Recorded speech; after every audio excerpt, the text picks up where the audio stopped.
তুলসী মন্দির থেকে পাতা তুলবেন, পাতা কিন্তু রাধার হাতে দেবেন, কৃষ্ণের পায়ে দেবেন। আচ্ছা, কৃষ্ণের পায়ে কটা তুলসী পাতা দেবেন কারো জানা আছে? আজকে জানতে হবে কিন্তু আপনাদের। কৃষ্ণের পায়ে কটা তুলসী পাতা দেবেন? কেউ একটা বলেন, কেউ দুটো বলেন, কেউ পাঁচটা বলেন, কিন্তু আপনাদের সব ধারণা না, সব ধারণা ভেঙে দেবো আজকে। কৃষ্ণের পায়ে আপনারা 3টে তুলসী পাতা দেবেন। কেন 3টে দেবেন?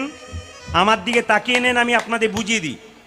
এই যে আমার হাতে দেখছেন, এটা আমি কি পরে আছি জোরে বলুন? রাখি। রাখি যেটাকে বলা হয় রক্ষা সূত্র, এটাকে রক্ষা সুতো বলা হয়।